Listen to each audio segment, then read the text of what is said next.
Allahumma sholli ala Muhammad wa ala ali Muhammad. La haula wa la quwata illa billah. Rabbi shrah li sadri wa yassir li amri wahlul 'uqdatam min lisani yafqahu qawli. Oke, teman-teman semua, selamat pagi menjelang siang ya di kelas B Kesehatan Masyarakat Fakultas Ilmu Kesehatan Universitas Siliwangi. Hari ini kita masuk ke pekan ke-9 di mata kuliah Pendidikan Kewarganegaraan, dan ada beberapa agenda mungkin yang telah kita rencanakan dari awal ya tentang perkuliahan kita. Minggu lalu kita sudah sampai materi apa yang presentasi?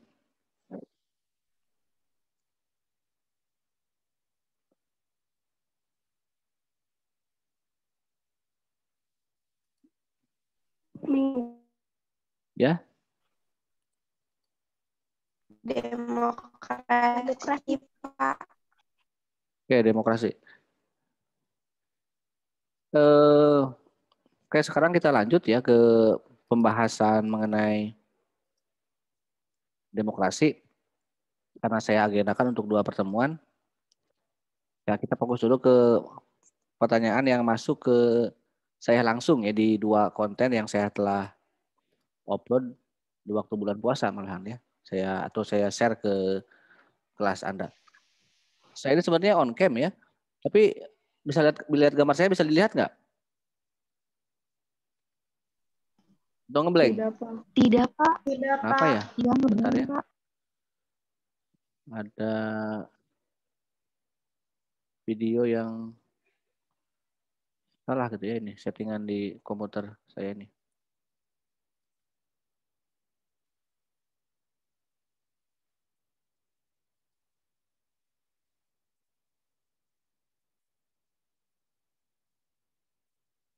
Kenapa ya ini?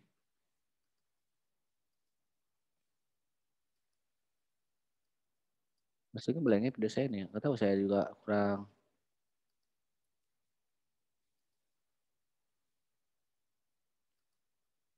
Apa settingan? Oke, karena saya tidak bisa membaca satu persatu ya di channel itu saya, karena campur juga dengan prodi lain. Silakan yang barangkali yang sudah pernah mengajukan pertanyaan. Bukan tugas ya, kalau tugas kan itu pertanyaannya pilihan ganda. Tapi ini yang pertanyaan langsung tentang untuk diskusi yang langsung ke saya. Silakan di kelas ini siapa dan bacakan ulang.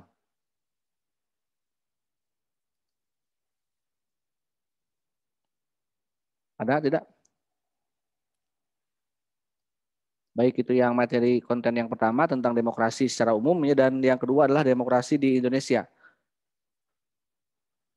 Oke, silakan. Ada tidak?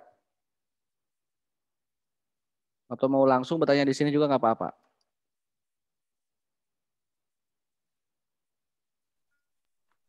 Bapak izin bertanya. Ya, Pak.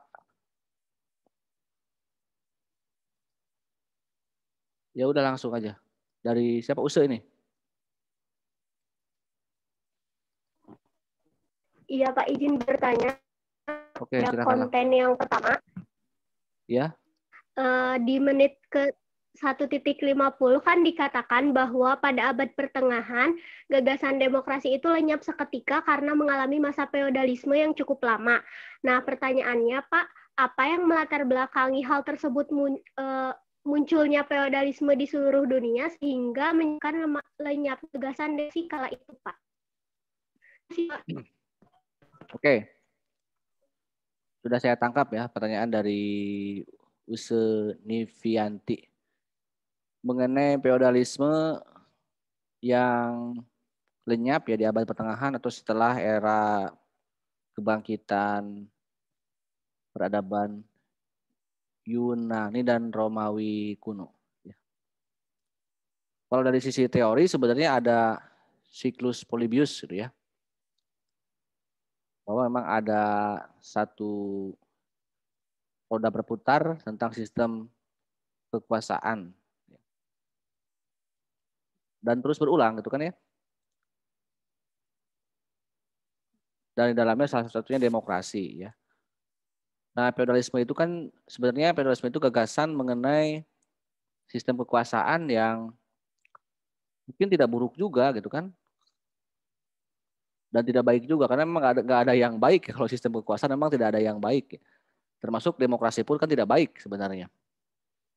Nah, feodalisme itu kan cirinya adalah eh, kalau dalam siklus politis itu dikatakan bukan feodalisme tapi semacam aristokrasi, oligarki gitu kan, atau otoritarianisme, ya. Diktator otoriter. Itu ciri-ciri yang terjadinya. Sistem kekuasaannya ya berbentuk monarki karena di abad pertengahan mulai negara dunia itu berbentuk kerajaan-kerajaan ya.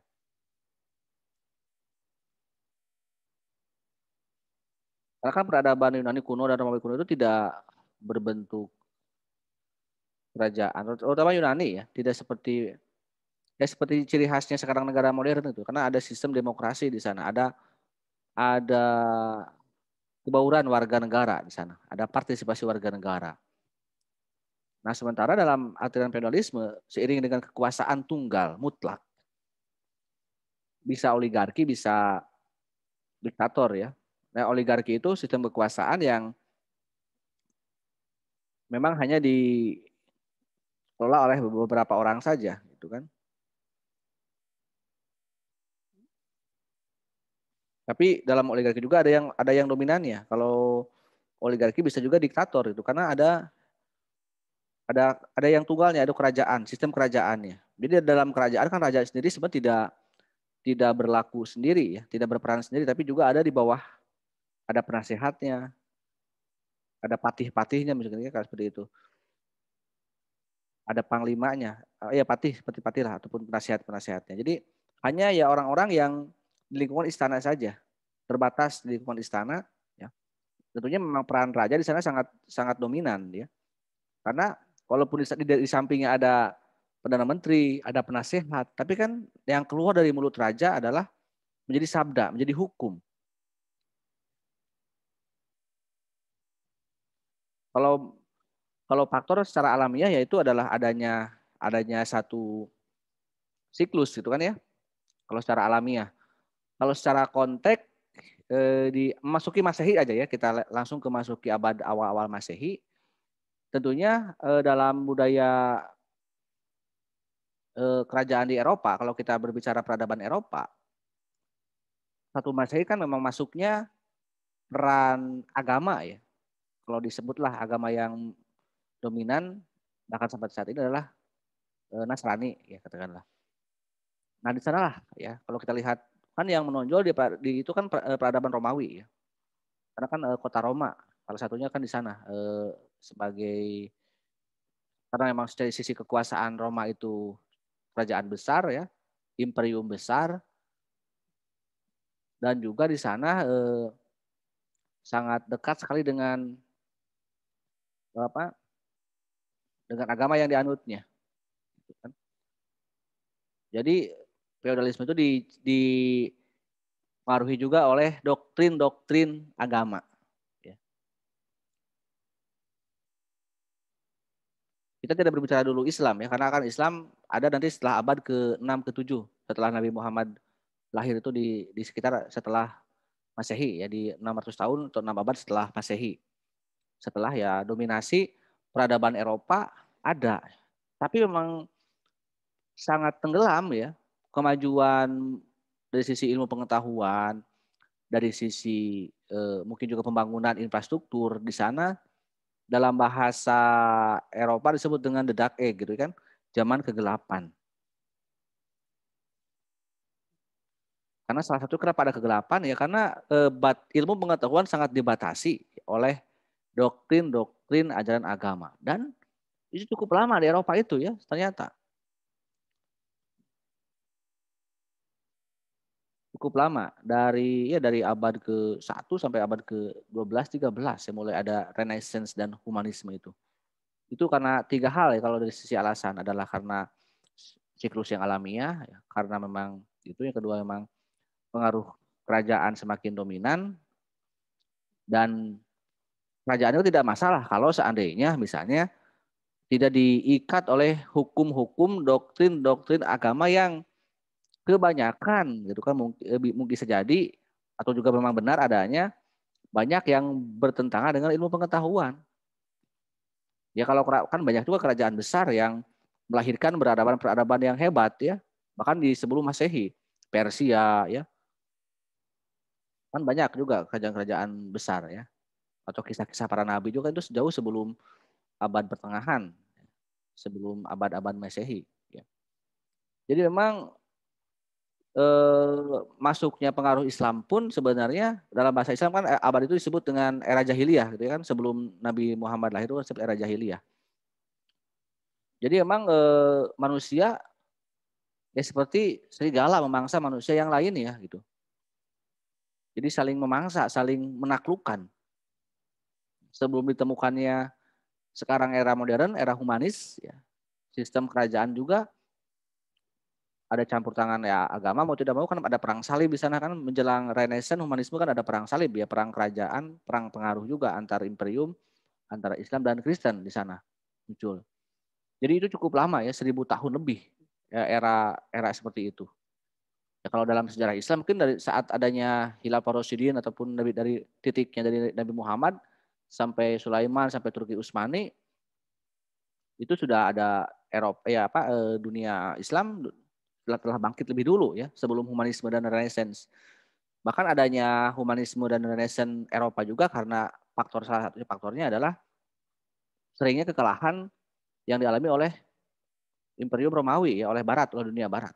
Baik di sisi kekalahan perang militer, ya bisa jadi beberapa ilmuwan mengatakan bahwa kekuatan dunia Islam pun telah menjadi kekuatan mayoritas, seperti halnya adik kuasa sekarang seperti dulu Inggris ya, ataupun sekarang Amerika Serikat ya, pernah seperti itu dunia Islam juga, sampai ya Turki Utsmani, sampai penaklukan Konstantinopel itu.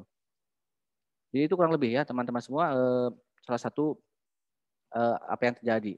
Dan setelah menyadari hal itu ya barulah ya ada era humanisme dan Renaissance, dan memang sangat beriringan gitu, antara ilmu pengetahuan, teknologi dengan sistem nilai-nilai kemanusiaan ya, jadi humanisme dengan sistem kenegaraan juga harus ada dukungan ya. Jadi kalau misalnya negara itu ingin maju, berarti ya SDM-nya juga harus bagus, gitu kan.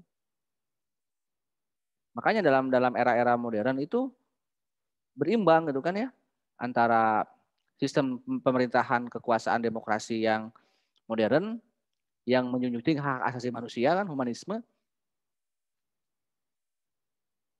terus juga dibarengi juga dengan produknya kan dari teknologi ya, sistem penemuan teknologi. Jadi dunia itu pernah seperti itu, timbul tenggelam ya.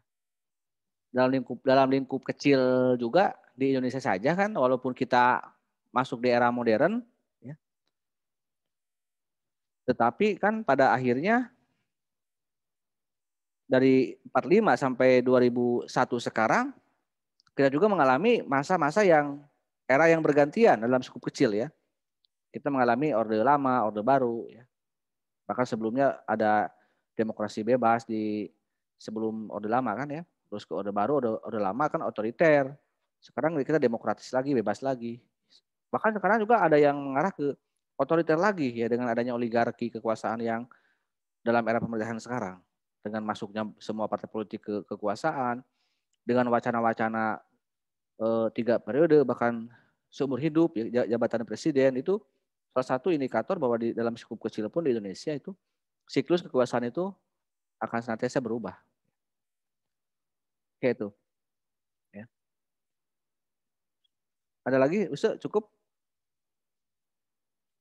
Atau masih ingin cukup, Pak. Oke, yang lainnya silakan.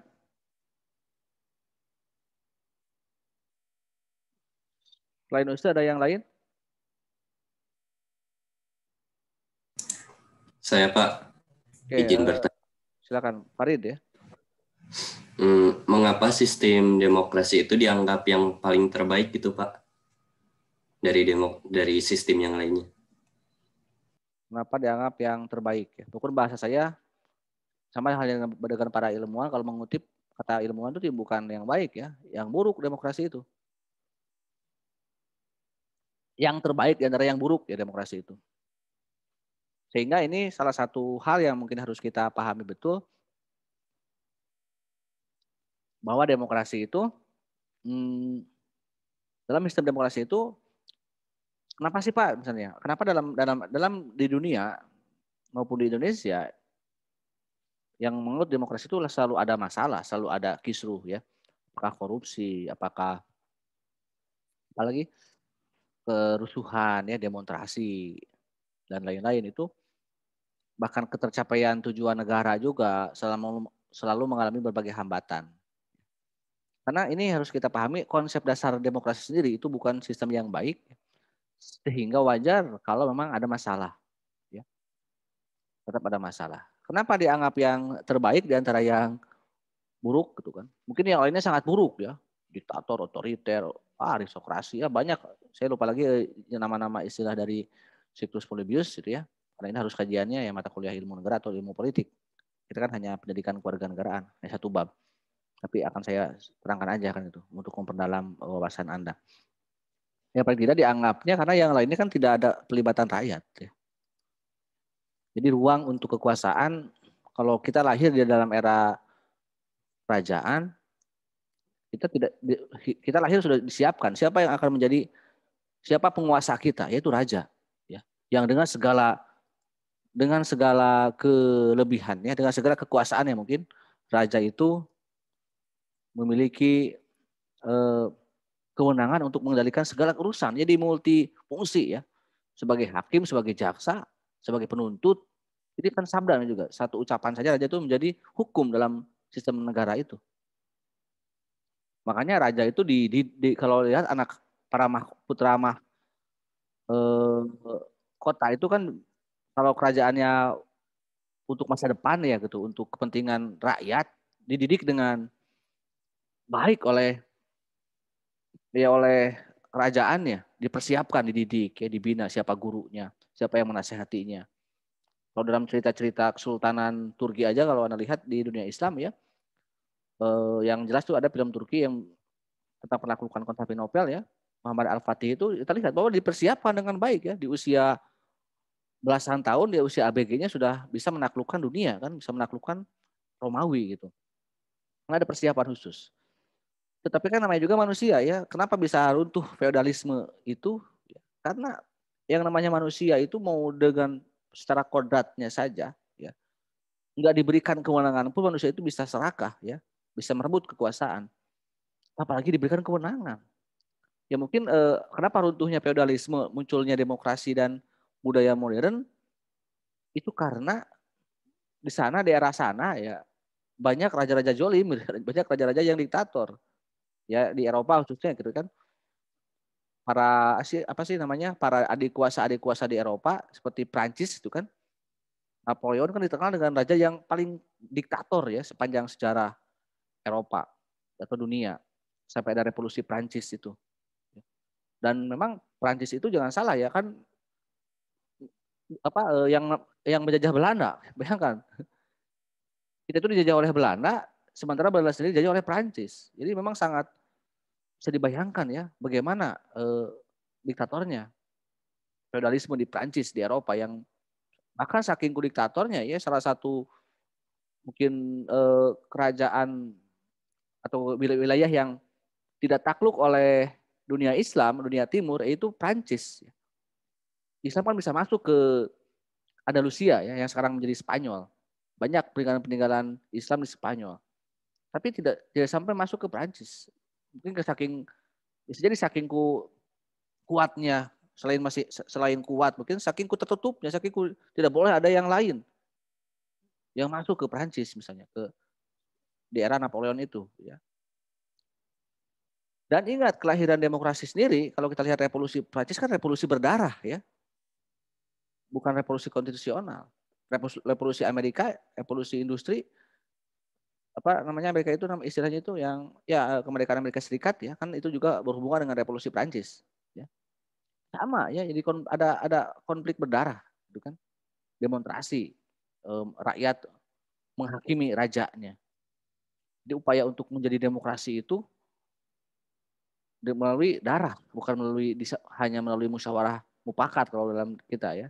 Ya kita di era-era kemerdekaan kita memang sudah modern itu kan, tidak perang langsung, tapi kan perangnya perang selama kebangkitan nasional sampai 45 kita perangnya perang urat saraf ya, perang intelektual. Tapi kita lihat asbab menuju kelahiran demokrasi adalah berdarah gitu kan. Karena apa? Yang saking jengahnya mungkin ya. Kenapa? Kan sudah ada humanisme di Eropa itu. Kan saya ini manusia, raja juga manusia biasa, tidak ada perbedaan. Sama-sama hidup, sama-sama makan, sama-sama minum. Tapi kan kenapa lu menindas saya kan? Kenapa manusia menindas manusia kan itu? Makanya kalau Anda lihat teori-teori politik di era abad itu, di era abad-abad revolusi Prancis gitu ya. Ada Montesquieu ya, John Locke, C.J. Rousseau. Di sana memang mendefinisikan negara itu organisasi yang memiliki kewenangan yang sangat luas, yang sangat banyak gitu.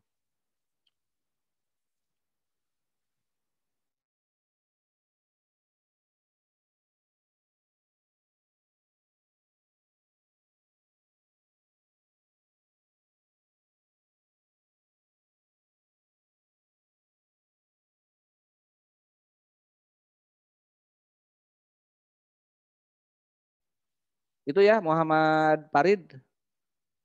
Paling tidak kalau secara simpelnya dalam demokrasi kan tadi rakyat memberontak ya. Setelah itu kan akhirnya rakyat diberikan kewenangan ya. Makanya saya bilang di Prancis kan negara modern ya. Kalau beda dengan Inggris, Italia ya, atau beberapa Belanda sendiri itu Belanda sudah masih mempertahankan feodalismenya karena masih ada ratu raja di sana ya, Ratu Beatrix, sekarang Elizabeth itu kan.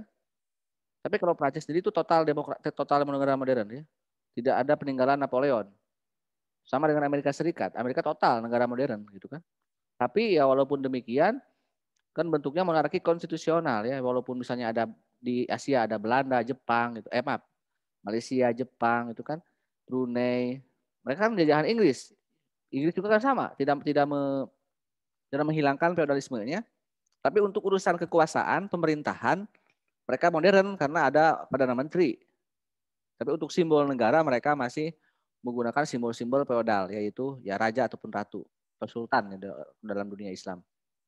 Ya. Sekarang nyaris tidak ada negara yang mutlak kerajaan ya. Mungkin Brunei ya, Brunei masih murni, tapi kan Brunei tidak levelnya tidak negaranya kecil gitu kan, relatif bisa lebih justru kan ini salah satunya ya. Kalau misalnya dianggap demokrasi itu baik, paling baik, kenapa misalnya Brunei kerajaan, kesultanan, tidak ada pemilu di sana, tapi sejahtera, rakyatnya makmur, negaranya makmur. Berarti kan kalau benar rajanya bisa benar. Tergantung ya kekuasaannya. Singapura juga kan kecil, kenapa Singapura demokratis itu kan? Ternyata ada juga ya. Negara kecil bisa dikelola dengan baik oleh demokrasi. Jadi apapun sebenarnya itu bisa baik ya sistem itu. Bisa tercapai karena sebenarnya ujung-ujungnya kan tujuan bernegara adalah melindungi, kalau dalam konteksnya kan melindungi segenap bangsa Indonesia. Jadi melindungi bangsanya, seluruh tumpah darahnya, memajukan kesejahteraan umum. Jadi untuk kesejahteraan rakyat yang penting sejahtera, mau apapun bentuknya, apakah mau diktator, mau otoriter, mau demokratis, kalau rakyat sejahtera tidak masalah ya.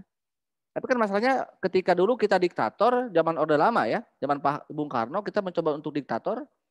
Dulu Soekarno kenapa diktator di Orde Lama? Karena di era sebelumnya kan sangat demokratis, bebas. Orang sikut-sikutan, gontok-gontokan.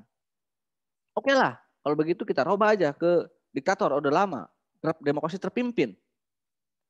Tapi kan Bung Karno gagal juga ya. Ternyata dengan demokrasi terpimpin kalau kurang baik pengolahannya bisa malah tidak membuat sejahtera. Ya, kalau di era sekarang kan gampang ya, ada ekonomi yang krisis, itu kan krisis ekonomi istilahnya. Soeharto juga membuka demokrasi di awal. Tapi dia diktator.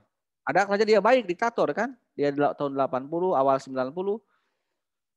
Tapi juga akhirnya dengan diktatornya Orde Baru juga bisa gagal juga gitu kan. Bisa jatuh juga. Sehingga ada yang memperdebatkan kenapa demokrasi di kita di Indonesia masih segini-gini aja.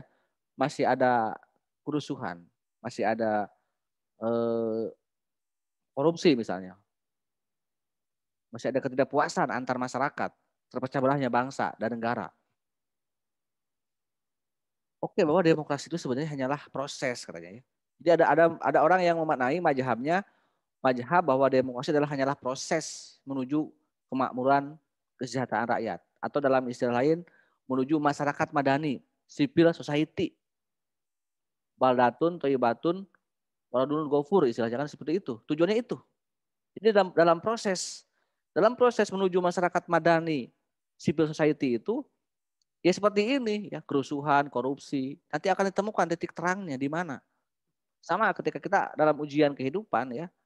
Dari Anda mungkin kalau ingin menjadi seorang sarjana kesehatan masyarakat, seorang yang berkarir cemerlang dalam dunia kesehatan, menempuh dulu beban kehidupan, diuji dulu dalam dunia pendidikan, SD, SMP, SMA. Nah sekarang adalah puncak-puncaknya perjuangan menuju tercapainya cita-cita Anda. Nah kalau mazhabnya seperti itu berarti kita harus optimis. Jadi memaknai demokrasi adalah mungkin hanya sebuah proses menuju Indonesia sejahtera. Ya, kalau kita sekarang masih terpecah belah, ya. Pemimpin masih ingkar janji. Nanti kan kita akan merenung misalnya. Kok kita memilih pemimpin bebas, terbuka, orangnya baik, bisa membuat simpati masyarakat. Tapi kok efeknya misalnya kok seperti ini hasilnya. Berarti kita akan, kalau bangsanya ingin belajar maju, berarti kita belajar bagaimana nih untuk kedepannya kalau nanti ada peluang lagi proses politik, demokrasi pemilu misalnya. Kita akan cari lagi pemimpin yang bukan hanya ingkar janji ya, bukan hanya bisa pencitraan, tapi benar-benar bisa memenuhi janji-janjinya. Ya kalau itu yang dalam benaknya seperti itu. Tapi kalau misalnya sekarang mau seperti ini terus ya kembali ke pilihan rakyat akhirnya kan gitu ya. Kalau maunya begini ya begini terus gitu. Itu ya. Yang lainnya coba ada lagi? Saya Pak. Pak Nafisa.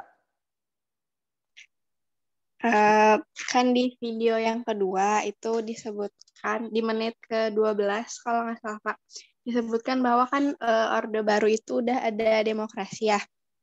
Betul. Nah, adanya demokrasi namun tidak sesuai dengan kebebasan. Apakah yang dimaksud dengan demokrasi tidak sesuai dengan kebebasan tersebut, Pak? Saya akan menjelaskan Orde Baru ya, bukan hanya dari Orde Barunya, dari pemerintahannya, tapi dari aturan mainnya dulu. Jadi Anda bisa jelas nggak, walaupun saya tidak ada kameranya, bisa serius nggak mendengar perkuliahannya? Iya jelas Pak. Ya, yang lainnya pun jangan hanya untuk kepada yang bertanya, tapi juga untuk semuanya ya. Nah, saya akan menjelaskan Orde Baru itu menggunakan Undang-Undang Dasar 45 yang asli ya. Menggunakan itu kitab sucinya. Kalau Orde Lama, bedanya dengan Orde Lama zaman di era tahun 59 sampai Super Semar sampai 66, Bung Karno itu tidak menggunakan kitab suci ya. Tidak menggunakan Undang 45 walaupun misalnya yang berlaku harusnya Undang-Undang 45. Tapi Soekarno lebih ke ya semaunya dia aja. Itu demokrasi terpimpin. Makanya tanpa rasa berdosa Soekarno diangkat oleh MPRS sebagai presiden seumur hidup. Jadi tidak tanpa aturan main. Kalau cerdasnya Orde Baru kenapa bisa lebih lama? Karena memakai aturan main ya. Bedanya dengan yang sekarang ya. Pemilihan presiden itu zaman Orde Baru oleh MPR. Oleh MPR. Dari mana anggota MPR itu kebanyakan ya kalau kita lihat dari anggota DPR hasil pemilu. Memang ada pemilu, gitu kan? Pemilu pertama tahun 71, 77, 82, 87, 92, 97. Jadi itu ada pemilu zaman Orde Baru. Sebelum pemilihan presiden oleh MPR, jadi pemilu dulu ya. Gitu. Siapa sih peserta pemilu? Ya partai politik. Kemudian setelah itu, nah bedanya kalau dulu pemilu zaman Orde Baru bahkan sampai tahun 99 hanya memilih partai politik.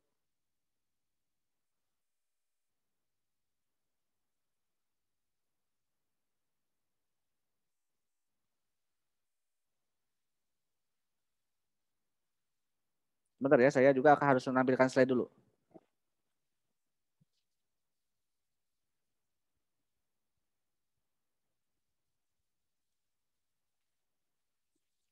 Biar Anda lebih jelas ya.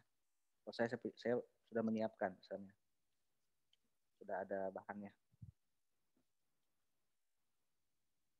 Saya cari dulu ya. Atau nantilah sambil jalan aja ya. Jadi pemilu itu baik termasuk pemilu 55 ya. Pemilu 55 juga hanya memilih partai politik. Nggak tahu urusan nanti apakah siapa sih akan menjadi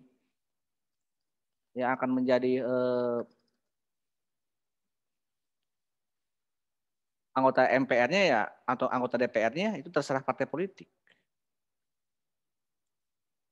Kalau misalnya partai pemenang misalnya Golkar punya 20 juta pemilih, berarti nanti Golkar akan mendapatkan suara ya paling banyak gitu. Jadi siapa yang partai yang banyak milih, maka itulah yang akan banyak anggota DPR MPR-nya. Tapi nggak tahu, itu kan orang-orangnya yang menentukan adalah partai politiknya. Bukan kita. Kalau sekarang kan dalam demokrasi terbuka di reformasi, kita memilih partai politik, memilih juga orang-orangnya. Sehingga kalau kita kalau sekarang ya, kalau mau bertarung, Anda misalnya mau nyaleg, berarti kita punya dua musuh. Musuh dalam selimut misalnya. Yaitu sesama, misalnya dalam partai kan ada 10 anggota, 10 calon, berarti kita berlawan juga nih musuh kita. Bayangkan ya, sekarang misalnya ada 20 partai, atau 10 partai aja lah, jangan banyak-banyak. 10 partai kali 10 calon. 10 kali 10, 100. Padahal dalam daerah itu, dalam dapil hanya jatahnya 7 kursi. Berarti kan berapa coba yang menjadi saing kita ya? 100 berbanding 7 kursi. Belum lagi kita harus berhadapan dengan orang-orang di dalam, juga dengan orang-orang di luar ya, di luar partai politik. Jadi banyak musuhnya kalau sekarang. Nah ini yang saya sering kritik. Ini seperti demokrasi individualis ya. Seperti ya kayak ya persaingan individu kayak di dalam negara individu, negara liberal. Kenapa misalnya dulu ataupun orang konsep dulu selain kita patokannya demokrasi musyawarah Pancasila ya, tanpa banyak keterbukaan, karena yang namanya partai politik secara logika sederhananya adalah organisasi. Yang namanya organisasi adalah orang-orang yang memiliki tujuan bersama. Ya, untuk mencapai tujuan bersama kan itu. Kumpulan orang untuk berjuang tujuan bersama, itu organisasi. Jadi kalau nanti urusan siapa yang akan menjadi wakil partai politik di DPR, partai sendiri akan menyeleksi di internalnya.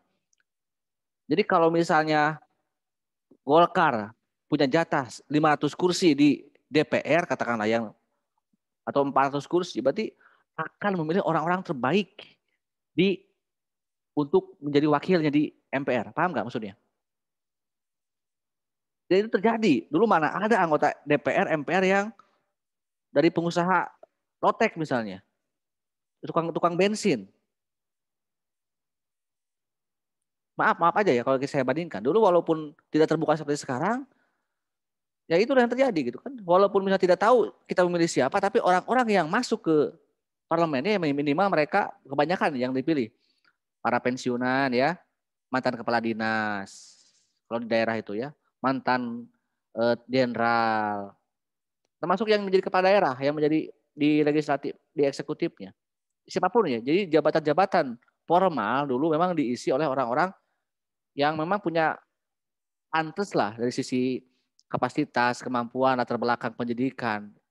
Bukan orang-orang seperti sekarang kan, bisa aja misalkan saya mencalonkan menjadi DPR, adalah saya ini S2, saya ini dosen, masih muda, ganteng, berwibawa misalnya. Saya bisa aja kalah oleh tukang tambal ban misalnya, sama preman pasar, sama bos ojek. Bisa aja kalah seperti itu kan, karena memang ya sekarang bertarung di memperebutkan suara masyarakat. Ya. Itu ya, jadi perbedaannya zaman Orde Baru seperti itu, bahkan ya dari orde lama sebenarnya, dari awal-awal pemilu.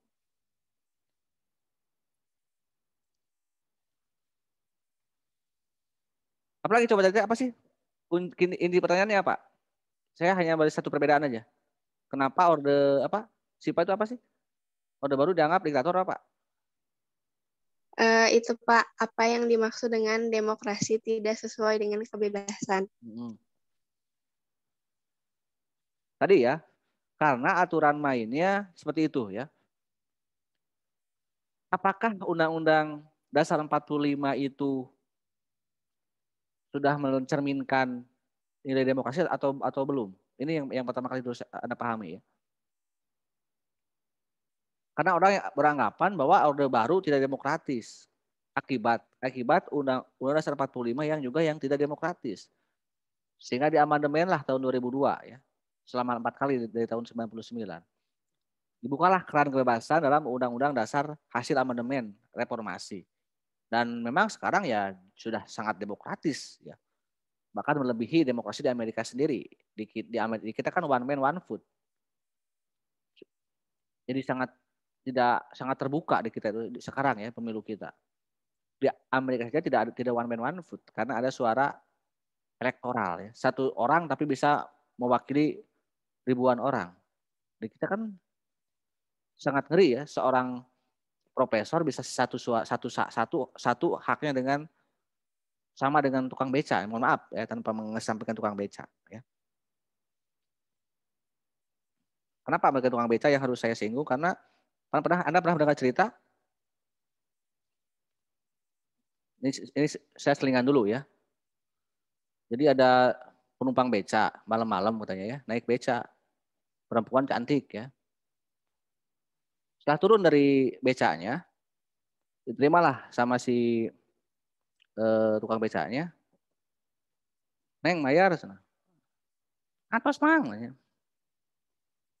Ternyata nah sana neng ima daun sana.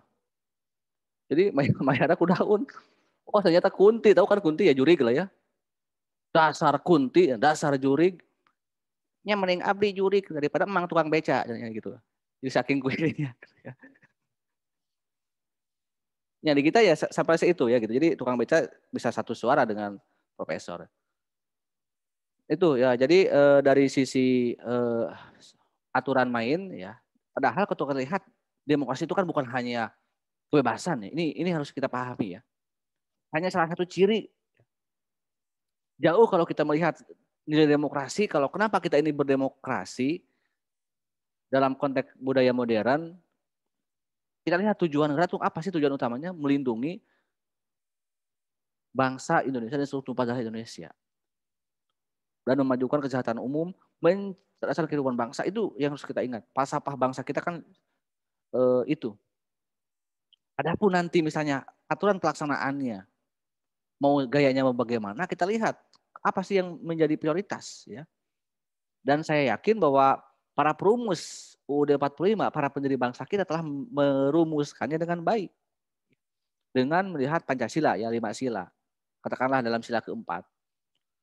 Rakyatan itu kan sudah mencerminkan adalah sebuah rakyat. Berarti kita ini sudah pure negara demokrasi semenjak kita merdeka, bahkan sebelum merdeka.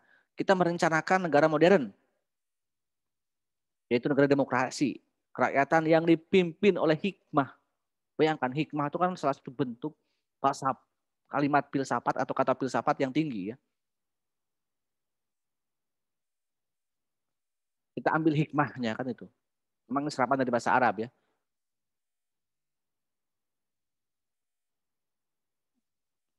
Dalam kebijaksanaan, bahkan bijaksana ya. Ini juga Anda kan pernah belajar filsafat dengan saya kan di awal ya. Bijaksana dalam permusyawaratan, musyawarah, perwakilan. Jadi ada batasannya. Ya. Tapi Anda lihat dari salah satu ciri demokrasi dalam Undang-Undang 45 pas kita merdeka ya, ada pasal 28. Kemerdekaan berserikat berkumpul, menyatakan pendapat secara lisan dan tulisan dijamin oleh negara kan itu. Dari negara itu menjamin kebebasan berpendapat, berserikat, berkumpul, menyatakan pendapat. Sudah ada.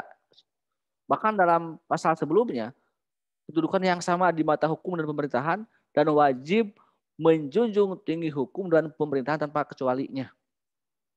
Itu sudah ada ya. Jaminan siapapun warga negara Indonesia itu bisa sama kedudukannya. Apakah itu bukannya demokrasi, Bu? Ya betul. Namun memang yang diatur dalam pembagian kekuasaan di Indonesia di dalam UUD yang asli, pemilu hanya untuk memilih anggota legislatif saja, pileg, yang saya sebut dengan MPR atau DPR ya. Pilpres tidak ada, itu kan. Padahal di Amerika kan sudah ada pilpres. 150 tahun sebelum Indonesia merdeka, Amerika telah pilpres. Apakah tidak tahu misalnya bahwa di negara maju selevel Amerika sudah ada pilpres? Tidak, saya yakin sudah tahu para pendiri bangsa, tapi kenapa tidak merasakan pilpres? Karena pilpres bukan budaya Pancasila, bukan budaya Indonesia.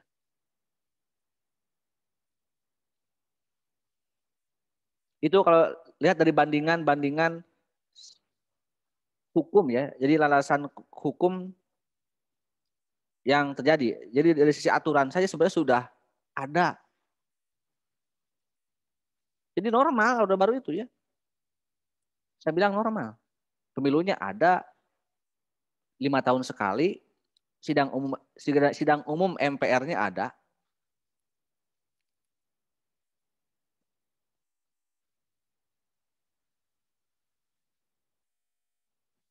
Dan Soeharto dipilih setiap 5 tahun sekali.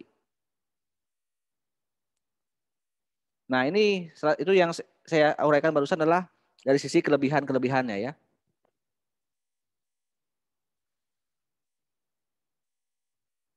Nah, sambil saya bercerita ya. Ini Anda lihat perjalanan pemilu di Indonesia ya. Sudah ada belum? Sudah nampak ya? Nah, ini pemilu pertama tahun 55 ya. Makanya Anda lihat dengan pemilu sampai tahun 99 ya, Anda lihat. Di sini hanya ada. Nah, ini surat-surat tuh hanya seperti ini, hanya apalagi zaman Orde Baru ya, hanya tiga lembar. Ini pemilu pertama ya. Pemilu pertama tahun 55 ini atau tahun 70 berapa ini? Saya lupa lagi pemilu. Ya biur gambarnya sudah nggak enak gambarnya. Pemilu 5. Nah, ini pemilu pertama di Indonesia. Jadi hanya tidak ada misalnya di sini Giring Niji misalnya, Giring Ganesha ya. Nggak ada orang di sini, lembaga aja nih. Ada PSII, ada PKI, ada PNI, ada Masyumi ini partai Islam yang telah dibubarkan ya. Ini partai Kristen juga ada, ini kan ini lambang salib kan gitu. Ini lambang Palu Arit. Jadi kalau orang bilang jangan ada partai Islam itu haram atau itu membawa agama dalam bernegara. Ini juga ada partai Kristen.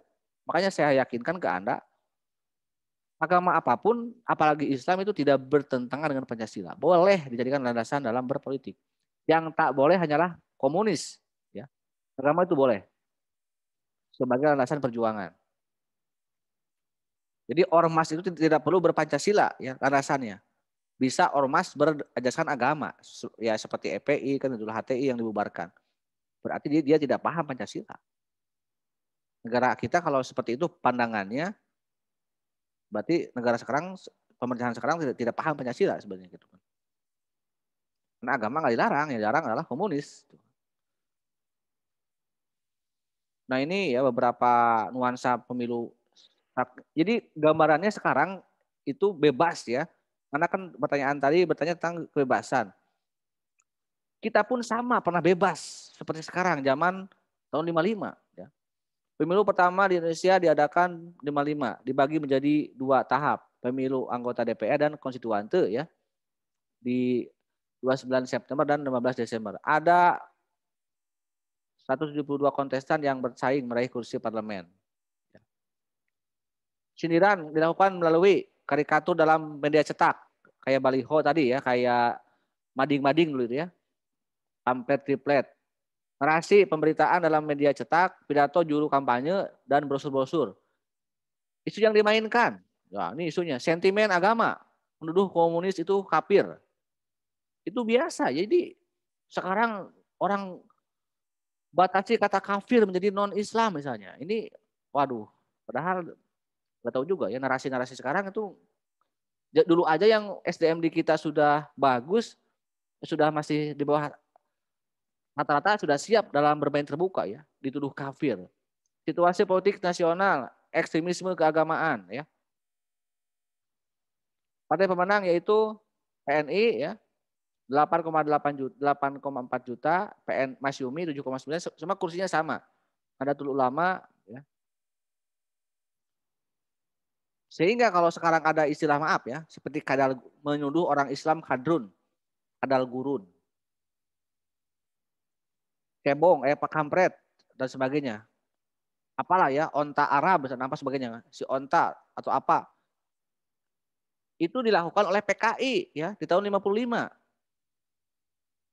Nah, kalau sekarang PKI telah bubar, terus dengan seenaknya menuduh umat Islam kadal gurun, apa onta mabuk atau apa istilahnya, berarti kan sudah nggak ada PKI, tapi kenapa masih ada orang yang bernarasi seperti itu? Itu ya yang harus kita waspadai di era sekarang. Ini kurang lebih ya. Jadi Mas Yumi, kenapa dulu Pancasila sempat ada deadlock tahun 55 ya karena Mas Yumi dan PNI sama jumlah kursinya.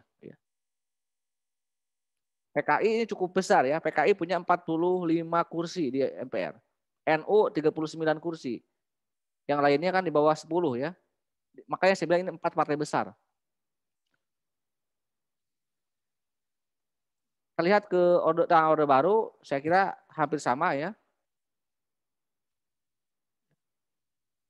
Nah ini tahun 71, 10 partai politik. PN, Partai Nahdlatul Ulama, Partai Muslim Indonesia. Tapi semakin ke sini, nah ini juga ada Partai Kristen Indonesia, Partai Katolik ya. Makanya saya juga, kenapa gitu ya, dulu kok seolah-olah Islam itu dianggap sebagai radikalisme karena membawa partai dalam, ini juga boleh ya, mau partai Hindu Buddha pun boleh.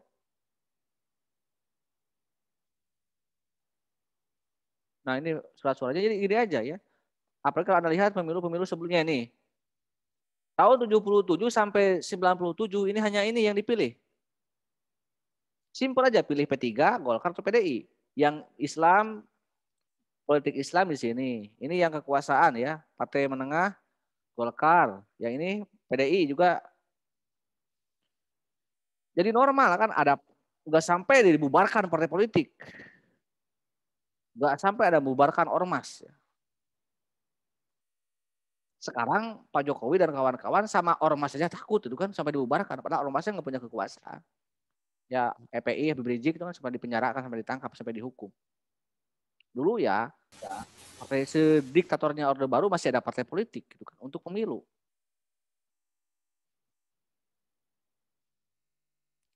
Nah ini ya salah satu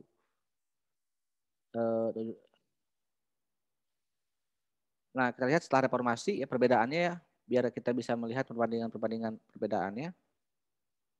Nah bersama lah Orde Baru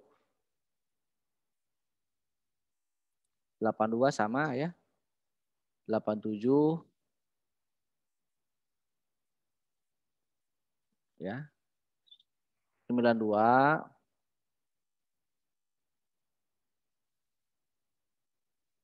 88 97. Nah, ini reformasi, barulah tanda-tanda reformasi terjadi kebebasan lagi tahun 99 nanti ya. Nah, Orde Baru ini selalu Golkar pemenangnya ya. Golkar. 10 Konstan 3333 ya. Tahun 99 ada, nah ini masuk ke Orde Reformasi. Nah, ini banyak lagi ya. Tapi memang di sini, nah ini tahun 99 ada 48 partai politik. Tapi yang dipilih baru hanya partai politik ya, belum milih orang.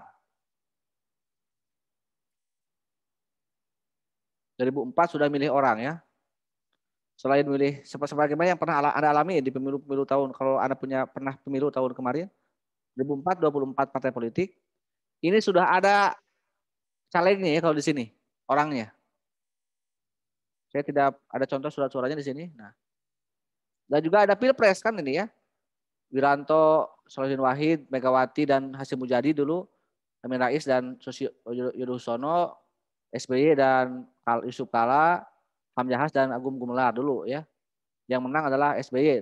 Nanti dengan Ibu Megawati bertarung ya di putaran kedua. Pemilu 2009 kita lihat ya. Nah ini cukup banyak juga kalau nggak salah ini partai politiknya. Tapi ini kan sudah sampai sama dengan sekarang ya. 2009 hampir sama dengan banyak partai dan sudah memilih. Nah ini 18 berapa? Iya 18 partai. Banyak 40 lebih ya 2009 itu. Nah Megawati, Prabowo, SBY, Budiono ya, Yusuf Kala dan Wiranto.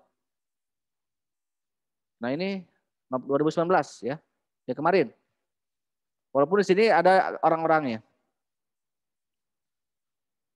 Oke lah, itu kurang lebih mengenai gambaran umum yang baik-baiknya. Nah, kenapa dianggap tidak bebas? Enggak juga, ini mungkin bisa positif negatif melihatnya ya. Walaupun ada kebebasan berpolitik, tapi memang hebatnya Orde Baru bisa disetting gitu ya. Ada settingan. Jadi yang menang itu selalu Golkar, tapi cantik gitu. Tidak seperti sekarang kan bisa terhitung ya. Kalau dulu memang relatif lebih bermain cantik karena belum zaman media sosial, belum zaman media yang ribet gitu. Kalau zaman Orde Baru, tapi bisa mengendalikan ya, kemampuan mengendalikan kekuasaan tuh terukur rapih ya. Dari pusat sampai RT RW itu bisa terkendali zaman Orde Baru itu tanpa ada orang yang merasa tertekan gitu ya. Setelah dengan sadar dulu RT RW bisa takut tunduk pada Pak Harto gitu kan, pada Orde Baru. Bisa karena takut atau mungkin karena memang punya wibawa juga gitu ya, pemimpin seperti Pak Harto itu punya karisma juga gitu, sehingga nggak ada orang yang berbicara negatif gitu kan.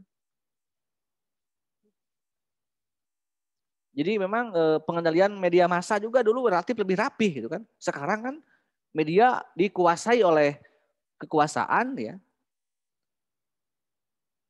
Di era keterbukaan gitu kan. Orang yang bebas yang enggak. Kalau dulu tegas, orang ya kamu enggak bebas nih. Makanya orang hati-hati zaman dulu itu. Sekarang ya mungkin lebih takut dari zaman Orde Baru gitu kan. Banyak korbannya gitu kan. Padahal kan di era keterbukaan. Jadi itu jadi indikator zaman dulu kenapa tidak bebas, karena aturan mainnya pun memang sedikit lebih ketat ya. Kan yang penting rakyat sejahtera itu mah. Rakyat tenang. Warga negara tenang. Buat apa diberikan pure kebebasan tapi rakyat malah bertengkar.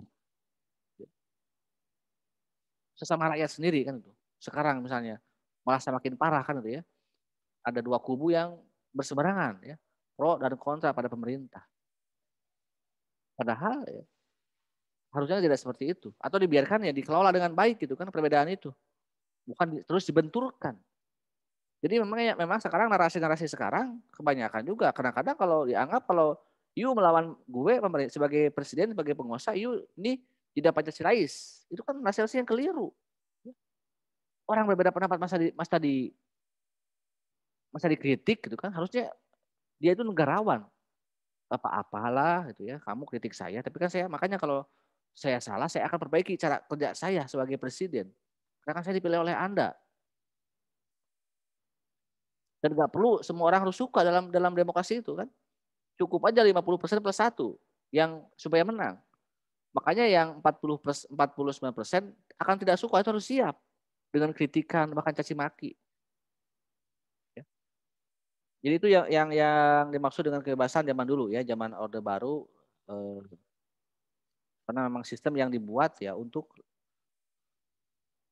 kemaslahatan juga sebenarnya. Tapi kan ya lama kelamaan kalau terus diberikan kekangan akhirnya kan orang muntah juga kan gitu ya.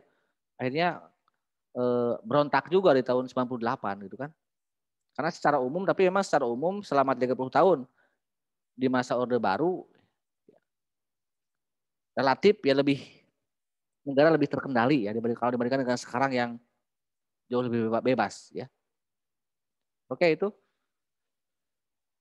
dari Siva ya.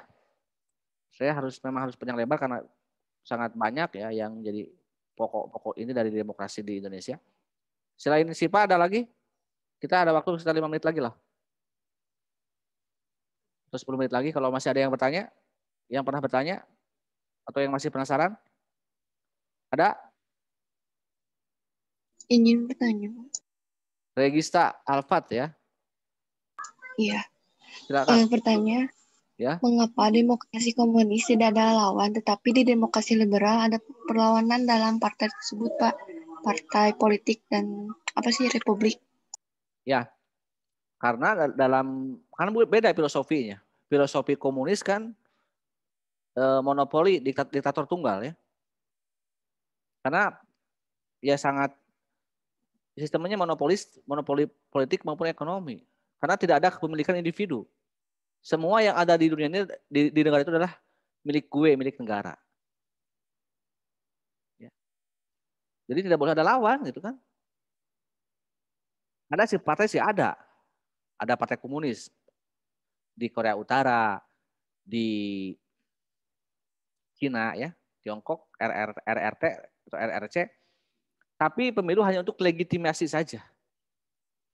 Bahwa ada nih partai. Ya. Upaya legitimasi aja, tapi nggak ada lawan gitu kan. Ya biar dianggap demokrasi tapi ya semu gitu kan ya. Itu aja untuk upaya legitimasi saja. Jadi biar tidak ketahuan lah diktatornya gitu kan. Tapi ujung-ujungnya kan diktator ya komunisme itu. Tidak boleh ada lawan. Bahkan kalau ada lihat negara Korea Utara, Kim Jong-un ya sekarang presidennya. Jangankan ya lawan politik yang mengkritik aman aja dia hanya beda pendapat bisa dihukum mati, ditembak, bahkan dibuang ya, diparamkan ke ular dan harimau ya, ke binatang buas. Itu bisa sekejam itu. Ya. Ya sementara filosofi liberal kan bebas ya. Karena semuanya milik individu. Makanya ada yang bilang Amerika itu negara swasta ya. Negara kapital, penguasaannya adalah swasta. Kalau berbicara ekonomi ya mereka semuanya milik swasta ya, negara liberal itu. Negara hanya menerima pajaknya saja. Makanya jangan kaget di Amerika itu pemilu terbuka ya. Pengusaha terbuka. Ya karena itu untuk itu. Itu jadi secara prinsipnya pun berbeda ya. Karena dua ideologi yang memang jelas berbeda secara filosofi dan pernah bertarung juga dalam memperebutkan pengaruh dunia kan ya. Yaitu komunis dan liberal. Soviet dan Amerika Serikat. Walaupun nasib berkata lain ya, yang menjadi pemenangnya adalah mau tidak mau adalah liberalisme ya sampai sekarang ya, kapitalisme.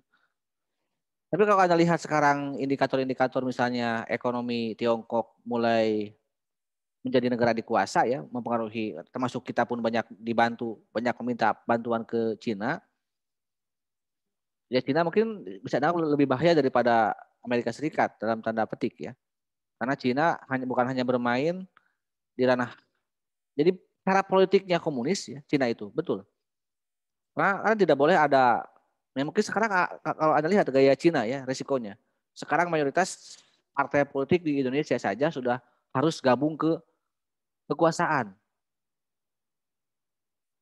Dulu bahkan dulu Bung Karno ya, sebelum Orde Lama ini kalau kita bandingkan kan sama ya, rejim sekarang kan rejim PDI, mau tidak mau PDI kan sama dengan dulu Soekarno di PNI lah.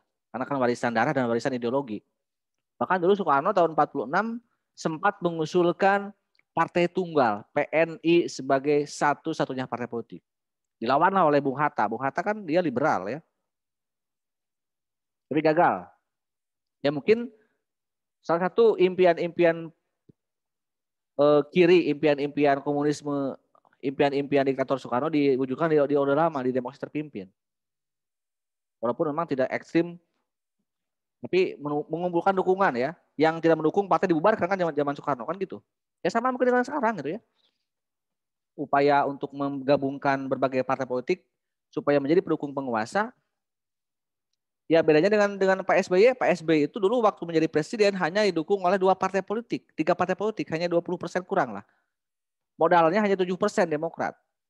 PKS, PAN hanya 6-7%. Kan bisa menang. Dan nggak masalah kan gitu. Bisa kok mengendalikan negara walaupun dukungan parlemennya kecil. Berarti kan ada kemampuan leadership yang kuat dari Pak SBY. Ya.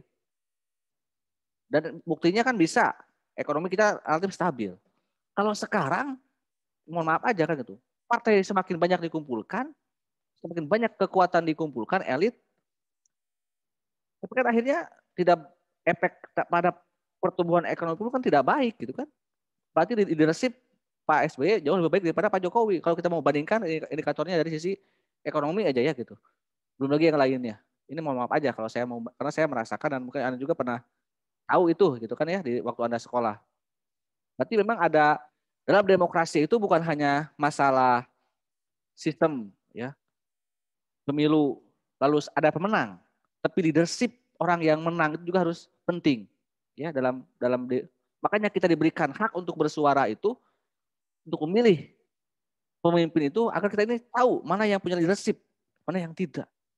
Karena ini bukan urusan sembarangan dalam hal negara itu ya, bukan hanya kita bisa pencitraan merayu masyarakat ya akibat masuk ke gorong-gorong ataupun bagi-bagi sembako di gang-gang sempit. Tapi ini leadership di negara ya. Oke, apa sih pertanyaannya saya lupa lagi. Saya selalu malah melebar. Apa intinya tadi dari Regista itu? Itu Pak, mengapa demokrasi yang tidak ada lawan, tetapi demokrasi liberal ada perlawanan? Ya itu, masalahnya itu ya. Jadi harusnya dalam demokrasi liberal, di kita kalau multi partai seperti ini dalam demokrasi terbuka kan mengarah liberal. Harus siap dengan banyak lawan gitu kan. Makanya kalau ada pemimpin yang tidak siap lawan, tidak siap punya saingan, tidak siap dikritik, berarti ya sudah tahu itu ciri-ciri komunis gitu kan. Itu aja. Walaupun ya tidak harus ya belum tentu juga, tapi ya kalau kita mau sedikit kita kaitkan ya. Karena kan sejarah juga membuktikan hal itu ya. Waktu kita mau G30 SPKI kan Soekarno sudah menyingkirkan Masyumi, menyingkirkan Muhammad Natsir, menyingkirkan Buya Hamka, menyingkirkan tokoh-tokoh Islam yang ya punya wibawa di masyarakat, tapi berseberangan dengan pemikiran Soekarno. Nah, sekarang juga kan yang banyak disingkirkan tokoh-tokoh agama yang banyak berseberangan dengan penguasa. Ya kalau ulamanya yang seperti Wapres ataupun ulama-ulama yang lain, Ngabalin dan lain-lainnya kan mereka ya oke-oke saja gitu. Tapi kan ulama-ulama yang punya pendukung yang mungkin juga punya tujuan yang sama untuk mengurus negara ya. Tapi kan banyak yang tersingkir gitu kan. Saya bukan hoax, bukan memprovokasi, tapi belajar dari sejarah ya. Tanda-tanda sebelum dulu G30 SPKI ya seperti ini kondisinya gitu kan. Bukankah kita ini sedang mengalami masa demokrasi bebas? Kok yang lainnya nggak bebas? Bahkan umat Islam nggak bebas, tapi umat yang lain bisa bebas gitu kan. Jangankan umat lain, koruptor bisa bebas gitu kan ya. Mungkin saking kejamnya dunia ini ya di negara kita khususnya gitu ya. Jadi itu ya, jadi secara filosofi sudah jelas perbedaan komunis dan liberal. Cukup ya, sampai di sini dulu lah. Kalau ada yang kurang penasaran, yang belum saya jawab di intermezzo minggu depan boleh. Pak, saya masih penasaran minggu lalu Bapak berbicara ini. Silakan ya, saya akan memberikan kesempatan. Tapi kelompok yang presentasi yang tema lain juga siap-siap. Kita minggu depan start lagi. Sekian, selamat siang ya. Menjelang sholat zuhur nanti kurang lebih 1 jam lagi. Mohon maaf apabila ada yang kurang berkenan. Assalamualaikum warahmatullahi wabarakatuh. Waalaikumsalam. Yang sudah screenshot silakan untuk kirim bukti perkuliahan ya. Atau sesi foto juga silakan lah. Sekitar 1 menit 2 menit dulu. Nah ini saya belum beres nih ya Pak fotonya. Screen. Kalau sudah saya